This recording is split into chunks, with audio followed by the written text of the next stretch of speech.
prospecting and go into it a little bit with you and tell you how you can expand your business. You know, a lot of us don't realize this when we first come into the business, but this is a business of people.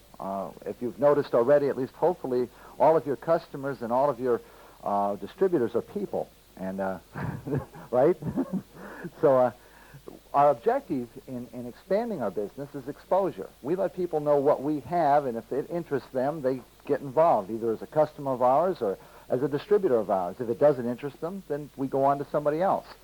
And a lot of times when we first start, I know when I first started, I thought everybody was going to get in. And so, I didn't have a very big list. I didn't try to make a very big list. I figured, well, you get 6, they get 4, they get 2, and you go direct, you make $1,000 a month. Do that this week. And it didn't work out that way. First off, none of my friends got involved. And none of my relatives got involved when we first got into business. The only people who got involved were people that we didn't know. And I don't know whether it was my friends knew more than they knew about me or what, but for our very first meeting, unknowingly, I was prospecting and contacting people, inviting them to that first meeting with the idea that just in case my friends, there wasn't enough people going to be there that all my friends were going to get involved, I was going to have a few extras. And so I invited some people during the day. And it was really interesting because that was easy. Nobody told me how to do it. Nobody even told me what it was. And, our first distributors got into business, and they were people we didn't know. And many of you in this room are represented from people that we didn't know before the business that we contacted. The interesting thing that happened was after we got started, and then I added more people to the list, and we showed all those people the plan, and I got to the point again where I needed to contact or prospect, I was afraid of it. Because now I had all the training, and I'd listened to all the tapes concerning prospecting and contacting, and I thought, all right, this is really going to be tough. And it was something that I'd done my whole life. We make things complicated, and I think that's the biggest difficulty we have in this business. Is the business is very simple, and we complicate it all the time. And so tonight I'm going to try to uncomplicate it a little bit for you, and just give you some basics of what you're doing when you're going out to add people to your list. Now, I hope that all of you started with a written list, and if you haven't, I recommend that you first go back to that, because the average person knows somewhere between 200 and 1,000 people. Now, obviously, they're not all friends and relatives. Some of them are acquaintances, people we've worked with in the past, or old neighbors, people we went to high school with, went into the service with, college with. There's a lot of people we've had contact with, and we've had conversations with, and we know them, or we used to know them, and so they all belong on that list. Because you're already one step ahead. You already know who they are. And so I recommend to you, if you haven't done this already, to take and sit down, especially husband and wives, because wives, a lot of times we find that the guys use up all their names and the wives haven't used any of their names yet, and sometimes it's the other way around. Sometimes a big portion of our list is at a distance, and we have to build our business to a profitable level so we can reinvest some of that money to go those distances. And that's what I did with our New York organization, some of the organizations that we've developed at a distance. So after you've gone through your initial list, then you're ready to start prospecting. Now, if some of you haven't gotten through the list yet, you might as well start now because you're going to get to it.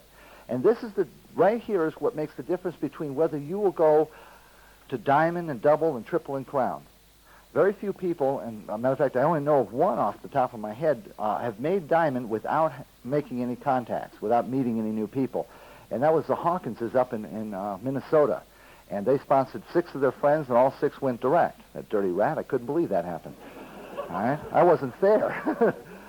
So, but the rest of us all going to have to do it I don't know if I want to say the hard way or not. We're going to have to do it a different way. We're going to have to meet some new people. And that's what's exciting about this.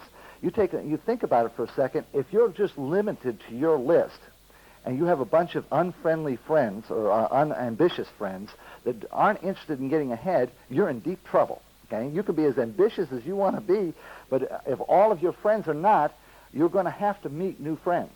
And so I think that one of the biggest things that we can do at this point is just come to the realization that we are going to have to meet new people. Now, let's take a look at it. How many people here know somebody today they didn't know 2 years ago? Anybody? Okay, good. So you've been contacting already, so I can throw that page away. No. Basically, let's take on a few things. Meeting somebody or just talking with somebody, conversing with somebody is no big deal. We do it all the time. I'll give you a couple of things that will give you an edge. First off, I continuously smile with people. I just put on a smile, and it was interesting because we just came in the door, and there was a gentleman was coming in. He had his hands full, and I yelled ahead because we were behind him and said, "I'll get that." And I opened up the door, and I held the door, and I don't know, 4 or 5 people walked through, and Dale said something about I was the highest paid doorman he'd ever seen. And actually, I do that all the time. I will go out of my way to make contact with people. Right? Very rarely will people come to me. I always put on a smile. I'm always pleasant, and that will attract people. You want to attract people to you. If you're constantly with a frown and kind of a putting on an ugly face, people are not going to come to you. You want to smile, and the next thing you want to put into your nature. And this is going to take a little bit of practice because we don't do this very often. Is I make eye contact with every single person I can. I love to make eye contact. I might not ever say a word to them. I might only see them once in my life, but when they see me, they're going to see me with a smile, and they're going to see me looking at their eyes. And again, that attracts people. You do that. If you'll smile at somebody and look at them, you might be walking through the mall or walking down the street or standing on line somewhere, and the person turns around and by accident looks at you, and if you've got a smile and you're looking right back at them, they don't know what to do with that. All right? And you'd be surprised how many people say, "Hi." Like, "Should I know you?" Because people who don't know them don't smile at them. So you're already making a friend through your smile and your eye contact. The next thing that you do in making new friends is to have a concern for other people. Right? And let me see if I can explain this to you. I'm constantly trying to do something. I'm a servant. And I don't care how much money I make, I'll always be a servant. Because, you see, that's what makes the money in the first place. People who serve are the ones who make the money. And so when I'm looking at people, I'm looking to see any way that I can help them. Open up a door, help them carry something. There wasn't too long ago, I was at a hotel, and there was a family that checked in, and they had to go back outside, and you could tell they were really apprehensive. And I was just sitting there in the hotel, and they kind of were looking around. They didn't want to carry all their bags back outside to come back in again, but they were afraid to leave the bags there because there was nobody around. And I just looked up at them and smiled, made eye contact. I said, "Hi." And they turned around at me, and I said, "Why don't you just leave your bags right here? I'll take care of them." All right? Now, then they looked at each other and then looked back at me, and I still smiled, looking right at them. So they said, "Yeah, okay," and they went outside and they came back, and the comment to them was they couldn't believe in a city that somebody would be willing to step aside and do something like that, or offer a helping hand. And they said, when we went outside, we were sure the bags weren't going to be there when we got back. Okay. Now, I don't know if that has anything to do with my dark complexion or not, but But right away they were taught. I asked them what they were doing in town, and it was easy. From that point on, they were very receptive. They wanted to tell me all about their vacation and where they'd been. And so, I'm always looking to be a servant. I'm always looking to help somebody. Whether it be to if I can off the top of my head I can't think of all the different things you can do, but you're constantly looking to help somebody else. The last thing that you want to have in there is you're always looking for good in people. Okay, and this is something that sometimes will take a little bit of extra observation, because some people you think, "My goodness, I can't think of anything that could be good about this person." I think people used to look at me that way, but I'm always looking for good in people. I'm always looking for something that is outstanding about them that I can comment on. Very often I'll look at people's clothes. And if I see something I like in their clothes, I'll make mention of it. Total stranger. I might be walking down the street, and I smile, and I make eye contact with somebody, and I notice the guy has a really sharp tie on. And I just stop, and I say, "Excuse me, can I ask you where you got that tie? I've been looking for a tie like that for a long time." Okay? And right away, the guy says, "Well, that's my wife bought it for me for Christmas." And I had a guy one time say to me that somebody had bought it for him, and that if I give him my name, he'd call me and tell me where they got it. All right? Now, when you go out of your way, people will go out of their way. So you do that. Now, the first step to contacting is just doing those things there. And so I think that if you would take on a practice, and this is what I do, and I recommend it to people all the time, I meet 20 people a day. Now, that doesn't mean I contact them for the business and I have their names. Most of them, I don't even get their names. I meet 20 people a day, and here's how I meet them. Any time that you talk to somebody and they talk back, that's a meeting. All right? You don't have to get their name or anything like that. So if you say hi and they say hi, that's a meeting. If you say, do you have a match, and they say yes, that's a meeting. If you go to a clothing store and say, do you have a pinstripe suit, and they say yes, that's a meeting. Any time that you've said something and they've said something back, 20 people a day. And I've had people say to me before, well, I work inside, and and I'm not around people, but you know something? You walk by 20 people a day. I don't care if you have to roll down your window at a light and say hi. All right? And you'll find if you will outreach yourself, if you'll step out, they'll step back. Now, this isn't going to help your business. What it's going to do is help you realize that those people out there are not taggers. Okay? They're not going to bite your head off if you say something to them. And very often we get a fear, we get into business, and we've done this before. You've all met new people. You just all raised your hands. You've all met people before. The challenge is now we're in business, and we think that we have to contact them. We have to talk about the business, and we have to get into a role play or something with them. I don't do that. I don't go out to contact. I don't go out and say, I'm going to pounce on somebody. I'm going to meet somebody today. I go out and just live life. And I'm friendly, and I smile, and I make eye contact, and I have a genuine concern for other people, and I'm always looking to be a servant. Now, if you do that, what you do is you take a business card, 3x5 card, or one of your business cards, and every morning before you go to work, you put it in your pocket. All right? And before you go to bed that night, it has 20 marks on it. You just put a mark every time you've had a meeting with somebody. And, if it comes at 11:30 at night and you have only got 19, go out to a Perkins, sit down at the counter right there, and when the waitress comes up and says, may I help you? You say, thank you. You can go home and go to bed. Okay? That's step one. All right? Now get in the practice of that. You have to set your own goals. Nobody can set those goals for you. But by doing that, you'll find very often that people will start conversations, and you'll find that you'll have no problem once you get used to that 20 days. Now that means you're talking about 140 people a week that you're going to say something to. All right? Now it's amazing how at first that seems so difficult and how really simple it is. It's very easy to do. Okay? And it's just a concentration on your part. You have to, and see, most people go around and they look and they see people. People walk by them every day. If you don't believe me, what you do tomorrow is count everybody you see. All right? Just tomorrow, just count everybody you see. That means in cars, that means walking along the side of the road, that means in a store, that means where you work, every place. Count everybody you see and see how many people you see tomorrow. It'll absolutely amaze you. All right? Now, all I'm saying is taking a small percentage of those people and say something to them. All right? And you'll find that you'll start getting in the practice. Now, the step two is you begin to start asking questions. When you ask somebody a question, they will talk about themselves. And I'll tell you right now, do you know who everybody's favorite person is? Themselves. Okay? Now, if you're making statements to people all the time, they're thinking, they might be thinking something else. They might be thinking, well, why is he talking to me?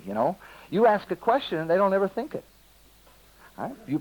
And I don't mean complicated questions like, where'd you go to college or anything like that. I mean just something like, nice day, isn't it? Okay? Or ask directions. Ask for help. People also like to be servants. And that's a very simple way to start a conversation. All right? Do I know you? Do you work at such and such? Do you live here in Des Moines or wherever you're at? And you will find by starting to ask people questions, it will lead you more into context. Now, you might not do nothing more than say, nice day, isn't it? The guy goes, yeah, and walks off. Well, that's fine. You've accomplished step two. Step three. And this is where it's going to take a little bit of practice, but it's very simple. Always introduce yourself. All right? Now, you're meeting people, you say hi. And some of them you might find that it'll be very simple. Ask a question. You ask a question, it might lead to another question. But before you're done, you say, by the way, my name is Bert Gulick. And if you're planning or not planning, it'll absolutely surprise you.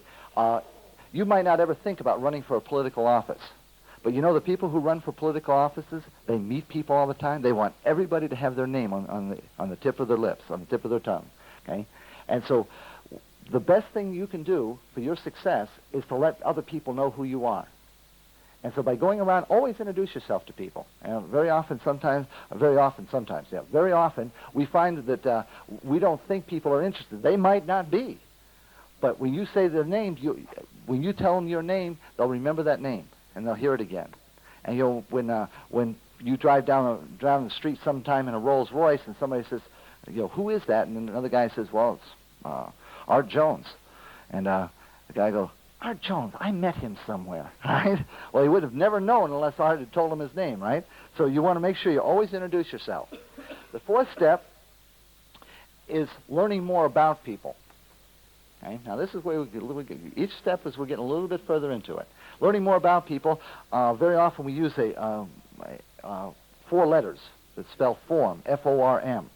You learn more about their family, more about their occupation, F-O, more about their recreation, what they like to do, and more about the M stands for money.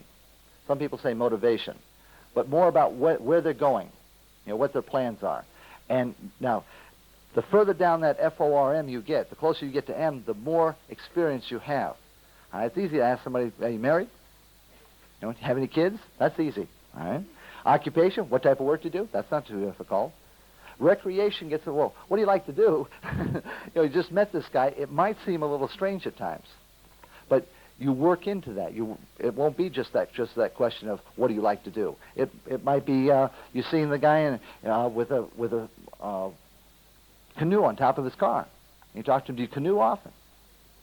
All right? And you're looking for things, you're looking for points of interest. All of these things are a build-up. All right? None of them have anything to do with the business yet. The first 4 steps of learning how to meet and talk to people have nothing to do with this business. From this point on, now we're going to deal with the business. And you need to, first off, realize who you're looking for. You are looking for people who are looking. All right? Very often we think that everybody we talk to has got to be interested in the Amway business. That's not necessarily true. The people that we are talking to will be eligible only if they're looking for something. All right? If somebody is looking for a way to get their clothes cleaner, we have something to offer them. If they could care less, we don't have anything to offer them. All right? If somebody's looking for more money or a better lifestyle or a way to take a vacation or a way to buy a home, we have something to offer them. So if they're not looking, we don't have anything to offer them. If they are, we need to know more about what they're looking for so that we can show them more about what we have to make those things come true. All right?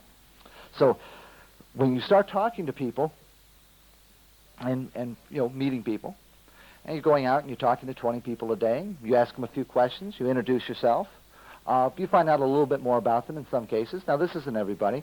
See, if you go out to do this with every single person that you meet,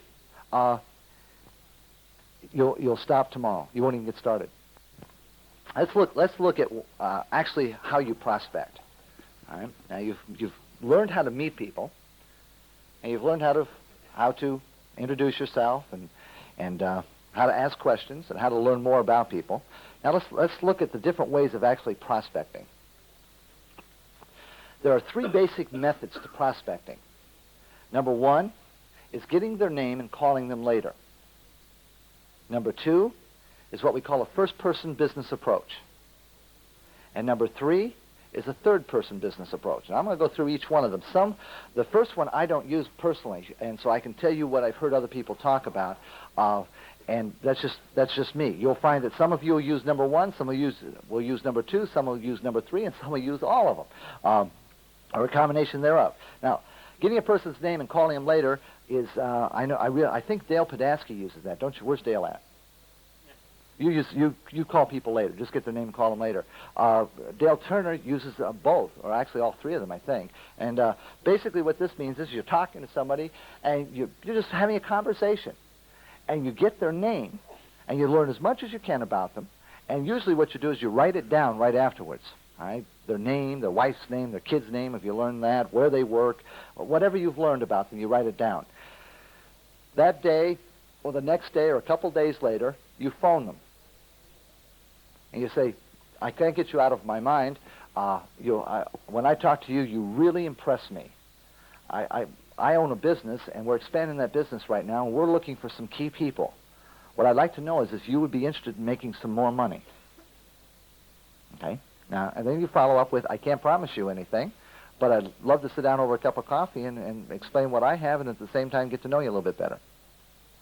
Right? It's called we call it name call later. And that's a real simple way if you like the phone. Now, if you don't like the phone, what you'll find yourself doing is you will find yourself with stacks and stacks of names that you'll never call. Okay? And the first couple of days you say to yourself, well, it's too early. Can't call them. I don't want them to, don't want them to think I'm jumping on them. Then after a few more days, you say to yourself, it's too late. They probably forgot me and don't even remember who I am. And I've heard people say that so often. And I've heard Dan Neibauer talk about, he's talked to people before, gotten their name and called them 6 months later. And they remembered it. That's all in how when you're talking to them, the impression that you give. If you're smiling and making eye contact, you realize, first off, 95% of the population doesn't do that. So you've already made an impression that most people won't make.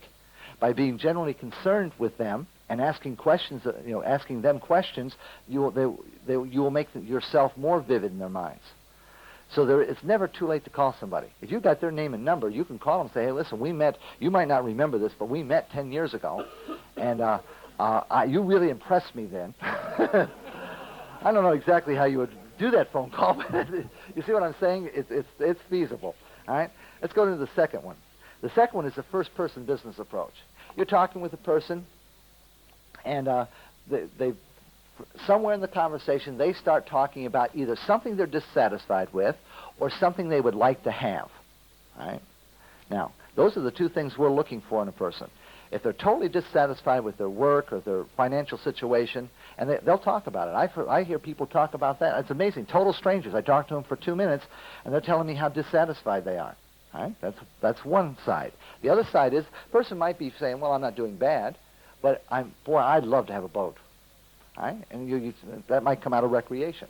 Or you're talking to somebody, and you find out that they're really dissatisfied. They like their work, but they're really dissatisfied with their income. Okay? Or they'd like to have more income.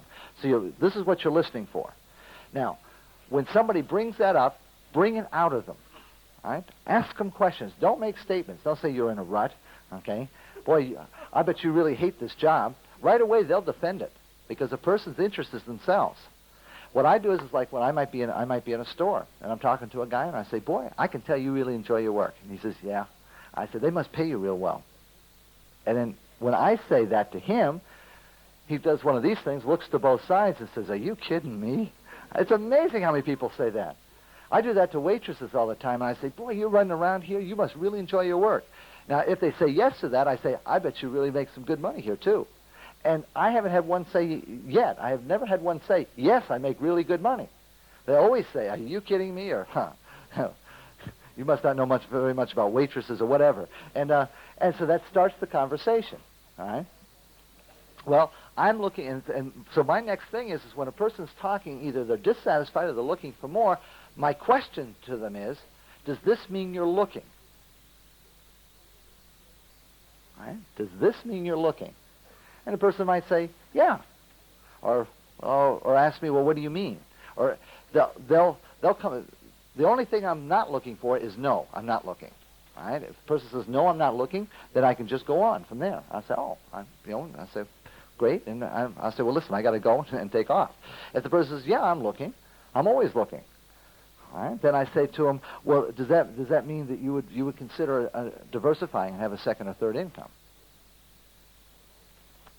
And if they say yes to that, I say, well, I own a business, and I'm expanding that business right now, and I'm looking for some key people. Maybe you and I ought to sit down over a cup of coffee and go over some ideas, and at the same time, maybe I can get to know you a little bit better. All right? The guy says, well, what's it all about? I say, that's why we're going to sit down over a cup of coffee. All right? Person asks questions, I say, and I always do, I do this. Now watch me carefully. I'm talking to a person. I usually have a very comfortable stance, and a person comes at me and asks a question. All right? Like, oh, what is it? I take a step back, and I say, wait a second. All right? Put 1 foot back, and I put my hand up. I say, wait a second. I can't guarantee you anything, so there's no sense of getting into it now. I'll tell you what. Why don't you give me your name and number, and I'll fit you into my schedule. I'll give you a call, and we'll sit down. I'll explain what I have, and I keep my hand up the whole time. I'll explain what I have, and if you qualify, then maybe we can do business together. All right? So whenever somebody asks you a question, step back and put your hand up. All right? Hold it. And you'll find that they go, they're coming forward, and you say, hey, that's far enough. All right? I don't know if you qualify yet or not. Let's not get too carried away here. I didn't say you could ask a question. All right? And this is posture. You have got the cookie. You have got the way that they can make the money. They've just expressed to you that they want it. So you're going to do it on your terms. That would be in anything that you do. So in a first person, you're talking to a person, you bring up your business. Now, how many of you have business cards with your business on it? Those of you that don't, I recommend that you get with your sponsor, your upline direct tonight before you leave.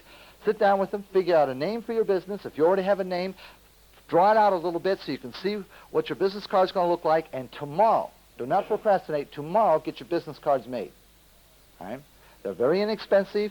I don't know, you get 500 of them is usually what people get. That'll last you until at least 1984. Unless you're really good, then you can get 1,000. All right? But get your business cards. When people ask for your business, I always hand them a business card. It's really kind of a challenge. Well, I don't always. The one contact I made just recently over at Clearwater Beach, there was a lady, Bump and I were over counseling, and there was a lady, we were talking to her, and and we got to talking about the business and everything, and she decided she wanted to see the plan, and I only had a bathing suit on. And so I went back to the car, and I didn't have a business card. I looked all over the car, couldn't find a business card.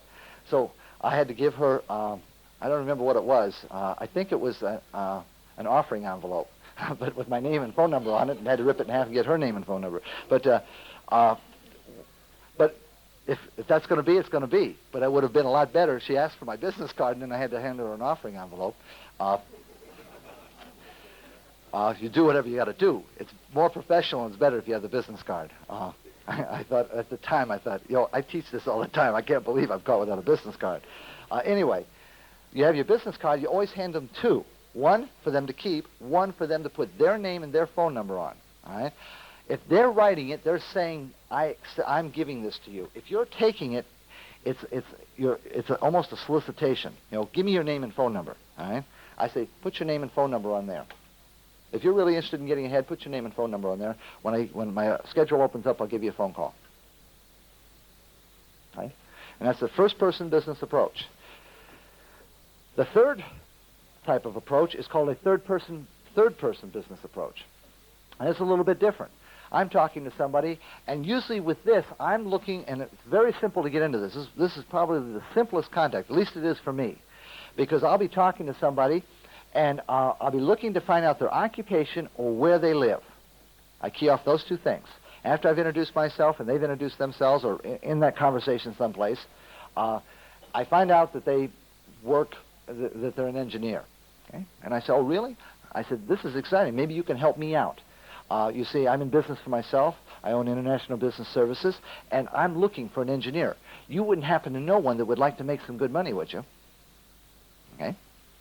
I don't care what his occupation is. I'm looking for one of those. All right? Is there anybody in the room that doesn't want an engineer in their group? No. Anybody in the room that doesn't want a dog catcher in the group? Anybody in the room that doesn't want a Indian chief in their group? Okay? I don't make any difference what their occupation is. I want one. All right? And I'd like to get them to direct so then I can find another Indian chief and say, listen, we already got an Indian chief that's direct, so I know you can do it. Okay? So I'm always looking. I'm looking for one person from at least one person from every occupation. I'm looking for one person from every single town in America. And when I've got that done, then I'll start working in other places. But so I might be talking to somebody, and we'll have a little conversation, and I'll look for signs. You've got to really be observant. All right. I might look down at his license plate and find out this license plate says Illinois. I says, are you from Illinois? I say, yeah. Well, what part of Illinois are you from? And he'll say, Galesburg. I said, really? Galesburg? I said, well, that's really a coincidence. I'm expanding my business to Galesburg. You wouldn't happen to know somebody down there that's lived there for a while that would like to make some good money, would you? Okay. Now, the purpose behind a third-person approach is it's very simple. You're talking past the person. You're not talking to that person. So if he says, no, I don't know anybody, no problem. All right? And what you find is you find somebody who's ambitious that's looking and will pick up on it. I've asked people before, do you know somebody that has your occupation or that lives in your area, they'd like to make some really good money? And the guy goes, geez, no, I can't think of anybody who wants to make money.